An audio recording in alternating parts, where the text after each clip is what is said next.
Welcome to Mahodaya media. Last 2 days నుంచి కూడా ఎక్కువగా ఒక స్పోర్ట్స్ మీట్ గురించి మాట్లాడుకుంటున్నారు. సోషల్ మీడియాలో ఎక్కడ చూసినా కానీ ఈ క్లిప్పింగ్స్ ఇప్పుడు ప్రస్తుతం వైరల్ అవుతున్నాయి. సో అది ఏంటిది, ఆ క్లిప్పింగ్స్ ఏంటి, ఆ స్పోర్ట్స్ మీట్ ఏంటి, ఈ మొత్తం చాలా డౌట్స్ మీకు ఉండే ఉంటాయి. సో రెగ్యులర్ గా ఎవరైతే ఫాలో అవుతుంటారో సోషల్ మీడియాని కావచ్చు, లేకపోతే day to day current affairs ని ఫాలో చేసే వాళ్ళు మీ అందరికీ అర్థమే ఉంటుంది నేనేం చెప్తున్నాను. సో ఎవరైనా అర్థం కాని వాళ్ళు ఉన్నారంటే వాళ్ళకి కొద్దిగా చెప్పడానికి ప్రయత్నం చేస్తాను. ఇదేదో కాలేజ్ టోర్నమెంట్లు కాదు, లేకపోతే ఎండాకాలంలో చిన్నపిల్లలు ఆడుకునేటువంటి క్రికెట్ టోర్నమెంట్లు కాదు. ఇది ఎమ్మెల్యేలు ఎమ్మెల్సీలు కలిసి విజయవాడలోని ఇందిరాగాంధీ మున్సిపల్ స్టేడియం లో జరుపుకుంటున్నటువంటి స్పోర్ట్స్ మీట్లు అన్నమాట. వాస్తవంగా ఈ స్పోర్ట్స్ మీట్లు అనేవి గతంలో జరిగేవి, కానీ ఒక 7 ఏళ్ల తర్వాత మళ్ళీ ఇప్పుడైతే పునఃప్రారంభం అయ్యాయి ఈ ఇండియా గవర్నమెంట్ రిజైన్ లో. సో లాస్ట్ గవర్నమెంట్ అయితే దీన్ని కంప్లీట్ గా నీరు గాల్చింది, అంటే ఇవి కండక్ట్ చేయలేదు, అది మొత్తం కూడా చేయలేదు. అదే 2014 to 2019 మధ్యలో అయితే 2017 లో ఒకసారి, దాని తర్వాత మళ్ళీ 2018 లో ఒకసారి 2 times అయితే జరగడం జరిగింది గత ప్రభుత్వ హయాంలో. గత అంటే పాతది కాదు, దానికన్నా ముందు ఉన్నటువంటి చంద్రబాబు నాయుడు గారి రెజైమ్ లో అప్పుడైతే చేయడం జరిగింది. అయితే దీంట్లో ఇది అసలు ఎందుకు పెట్టారు, ఈ స్పోర్ట్స్ వల్ల ఏంటి ఉపయోగం ఏంటి అనేది ఇప్పుడు చెప్పుకుందాం. సో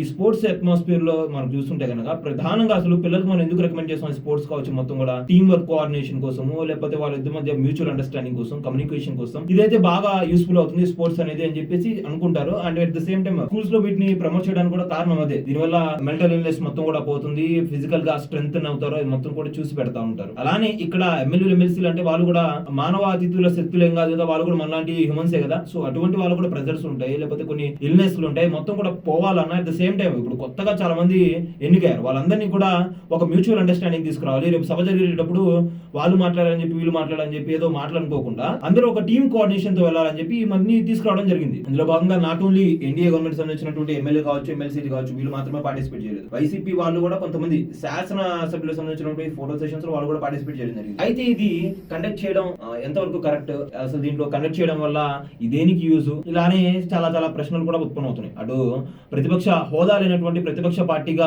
పేరు పొందినటువంటి వైఎస్ఆర్సీపీ పార్టీ వాళ్ళు రాష్ట్రంలో విద్యార్థులు ఇలా నానా అవస్థలు పడతా ఉంటే ఫీజు రింబర్స్మెంట్ బకాయిలు చెల్లించకుండా మీరు ఇటువంటి ఆటలు ఆడడానికి ఆట విడిపు చర్యలు ఎందుకు చేస్తున్నారని చెప్పి వాళ్ళు క్వశ్చన్ చేస్తున్నారు. అట్ ద సేమ్ టైం వాళ్ళ ఎమ్మెల్సీలు కూడా కొంతమంది వచ్చేసి ఫోటో సెషన్స్ లో పార్టిసిపేట్ చేశారు. ఇలా చాలా చాలా జరుగుతున్నాయి. అయితే దీన్ని మనం నెగిటివ్ కోణంలో చూడాలా, పాజిటివ్ కోణంలో చూడాలంటే 2 కోణాల్లో చూడొచ్చు. ఆ 2 కోణాలు మీకే చెప్తాను, మీరు ఏ కోణంలో చూస్తారో మీరే డిసైడ్ అవ్వండి. ఫస్ట్ ఒకటండి, ఇది మ్యూచువల్ అండర్స్టాండింగ్ కోసము, టీమ్ కోఆర్డినేషన్ కోసము, టీమ్ స్పిరిట్ కోసము, ఇలా వేరే వేరే వాటి కోసం అన్నిటి కూడా అని చెప్పి ఒక పాజిటివ్ కోణంలో చూడొచ్చు. At the same time negative కోణంలో ఎలా చూడాలంటే, ఎమ్మెల్యేలు ఎమ్మెల్సీలు ఆడితే సరిపోతుందా, విద్యార్థులు ఆడుకోవాల్సిన అవసరం లేదా? ఈ రాష్ట్రంలో ఎన్ని ప్రైవేట్ కాలేజీలు ఉన్నాయి, ఎన్ని గవర్నమెంట్ స్కూల్స్ ఉన్నాయి, వాటిలో ఎంత గ్రౌండ్ ఉంది, ఎంత పరిమాణంలో గ్రౌండ్ ఉంది, అసలు వాళ్ళకి ఫిజికల్ ఎడ్యుకేషన్ పీరియడ్స్ ఉన్నాయా లేదా, వాళ్ళకి అసలు ఆట విరుపు చర్యలు ఏమైనా చూస్తున్నారా లేదా, అసలు ఆటల్లో భాగం చేసేసారా, లేకపోతే పూర్తిగా వాళ్ళని చదువులకే పరిమితం చేశారా, మొత్తం కూడా ఒకసారి చూడాలి కదా. ప్రైవేట్ కాలేజీల్లో, ప్రైవేట్ స్కూల్లో ఇప్పటికి కూడా ప్లే గ్రౌండ్స్ లేనటువంటి వసతులు ఉన్నాయి. అటువంటి వసతులు లేనే లేవు అసలు మొత్తం కూడా. అంటే విద్యాశాఖ మంత్రి అయినటువంటి నారా లోకేష్ గారు నేను అది చేస్తాను ఇది చేస్తానని చెప్పి చెప్తున్నారులే కానీ ఆ దిశగా అడుగులు వేయాలి కదా. మరి ప్లే గ్రౌండ్స్ లోని స్కూల్ ని బాయ్కాట్ చేయడం, లేకపోతే బ్యాన్ చేయడం, లేకపోతే వాళ్ళని వేరే చోట ఎక్కడైనా కొనమని చెప్పి ఫోర్స్ చేయడం, ఇలాంటివి చేయాలి కదా. ఫీజులేమో లక్షలకు లక్షలు వేలకు వేలు వసూలు చేస్తున్నారు, కానీ పిల్లలకేమో ఆ స్ట్రెస్ఫుల్ ఎడ్యుకేషన్ ని ఏదో బందీఖానాలో బందీగా ఉంచేసి వాళ్ళని అయితే చదివించే ప్రయత్నం చేస్తున్నారు. ఇది ఎంతవరకు కరెక్ట్, అది కూడా ఆలోచించాలి కదా. మానసిక వికాసం పిల్లలకి చేకూరాలంటే వాళ్ళకి ఆట విడుపు చర్యలు, ఆటలు అనేవి చాలా మంచిగా ఉపయోగపడతాయి. అటువంటి ఆటల్ని నెగ్లెక్ట్ చేసినటువంటి స్కూల్స్ పైన కాలేజెస్ ఏం యాక్షన్ తీసుకుంటారు మీరు, అది కూడా ఒకసారి చూడాలి కదా.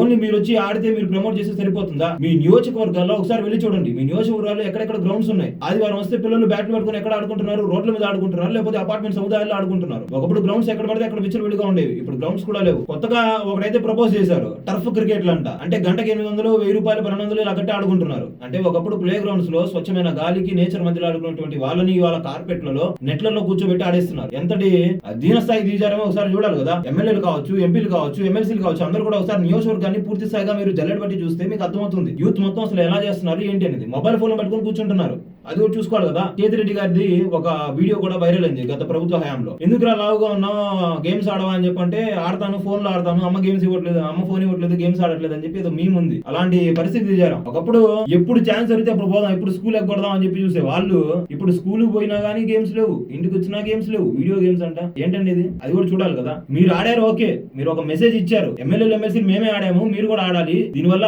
హెల్త్ కాన్సిక్వెన్సెస్ అన్ని కూడా జీరో అవుతాయని చెప్పి మీరు ప్రమోట్ చేశారు, అది బాగానే ఉంది. ప్రమోట్ చేయడంతోనే సరిపోదు కదా, అవేర్నెస్ చేయడంతోనే సరిపోదు కదా, యాక్చువల్ గ్రౌండ్ లో దిగి రియాలిటీని అర్థం చేసుకుని దానికి తగ్గట్టుగా మీరు చర్యలు కూడా తీసుకోవాలి కదా, అది కూడా ఆలోచించాలి కదా. సో దీనైతే మనం నెగిటివ్ గా చూడాల్సిన అవసరం లేదు. ఎవరైనా ఆడాలి.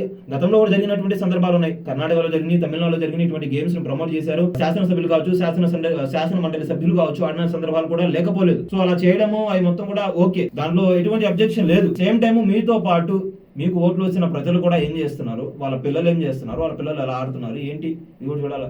ఇంకా స్పోర్ట్స్ లో ఎవరైతే ప్రతిభను కనబరుస్తున్నారో, ఉన్న అరాకొర వసతులను ఉపయోగించుకొని ప్రతిభను కనబరిచిన వాళ్ళకి నెక్స్ట్ లెవెల్ కి వెళ్ళడానికి వాళ్ళకి కావాల్సినటువంటి సదుపాయాలు ప్రొవైడ్ చేయలేదు గవర్నమెంట్ వాళ్ళు. గతంలో ఎవరైనా ఆటల్లో కనుక బాగా రాణిస్తే వాళ్ళకి ప్రభుత్వం స్టైఫండ్లు ఇవ్వడం ఇటువంటి మొత్తం చేసేవాళ్ళు. ఇటువంటి స్టైఫండ్లు లేవు, ఇప్పుడు ఏమీ లేవు. టాలెంట్ ఉన్నా కానీ అన్ని ఉన్నా కానీ పల్లెటూళ్ళకే పరిమితం అవుతున్నారు. అటువంటి వాళ్ళని గుర్తించి ఆ టాలెంట్ ని ప్రోత్సహిస్తే వాళ్ళు రేపు దేశానికి రిప్రజెంట్ చేసి మెడల్స్ తీసుకొస్తే ఎంత బాగుంటుంది. చూడండి, ఒలింపిక్ మెడల్స్ చాలా మంది ఒలింపిక్ మెడల్స్ అటు మనకన్నా దేశ జనాభాలో చాలా చిన్న చిన్న దేశాలైనటువంటి అమెరికా లాంటి దేశాలు మొత్తం చూసుకుంటే కనుక వాళ్ళకి ఎన్ని మెడల్స్ వస్తున్నాయి, మనకి ఎన్ని మెడల్స్ వస్తున్నాయి, వాటిని ఒకసారి చూస్తే మీకు అర్థమవుతుంది. ఇక్కడ తప్పిదం గవర్నమెంట్ దే ఉంది. At the same time parents mentality కూడా మారాలి. వాళ్ళు ఎప్పుడు మార్కుల కోసము, సీట్ల కోసము, లేకపోతే ప్యాకేజీల కోసమే చూస్తున్నారు. కానీ స్పోర్ట్స్ కూడా ఒక కెరియర్, స్పోర్ట్స్ లో రాణిస్తే ఎటువంటి అవకాశాలు ఉంటాయి, వీటిని కూడా గుర్తించాలి. Education is not at all about education. Education is something which also defines various parameters, various things. ఆ వేరియస్ థింగ్స్ లోకి స్పోర్ట్స్ కూడా వస్తుంది. స్పోర్ట్స్ లో మంచి కెరీర్ తీసుకొచ్చిన వాళ్ళు చాలా మంది ఉన్నారు, చాలా ఉన్నాయి చెప్పుకోవాలంటే ఇలాంటివి.